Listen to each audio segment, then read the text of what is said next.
Comment l'oxygène de l'atmosphère peut-il venir de l'océan?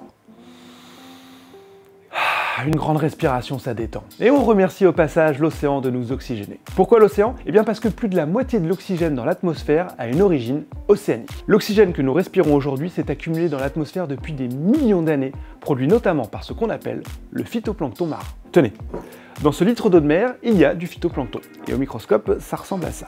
Le phytoplancton ainsi que les grandes algues et toute la végétation marine sont comme les végétaux de nos prairies et forêts. Ils se développent, poussent, grandissent grâce à la photosynthèse. Je vous montre comment ça marche avec cette plante aquatique, un cornifre immergé. À observer, c'est plus simple que du phytoplancton microscopique. Chaque jour, la lumière du soleil active la photosynthèse dans les cellules du cornifre, la plante pompe de l'eau et du CO2 et va le transformer en matière organique pour pousser en libérant du gaz. Ce que vous voyez sur ce dispositif préparé il y a quelques heures pour les besoins de notre expérience. Maintenant regardez, si j'approche une mèche en carton incandescente dans le tube, pop, elle se rallume au contact de ce fameux gaz, qui sert donc de carburant à la flamme. Vous l'avez compris, c'est de l'oxygène. Et à l'échelle de l'océan, la photosynthèse du phytoplancton et de tous les végétaux marins produit des milliards de tonnes d'oxygène chaque année. Alors la pollution plastique menace cette impressionnante mécanique. D'après les scientifiques, elle freine déjà le développement de certaines espèces de phytoplancton. Si ça t'intéresse d'en savoir plus, rends-toi sur theseacleaners.org et abonne-toi à leurs réseaux sociaux.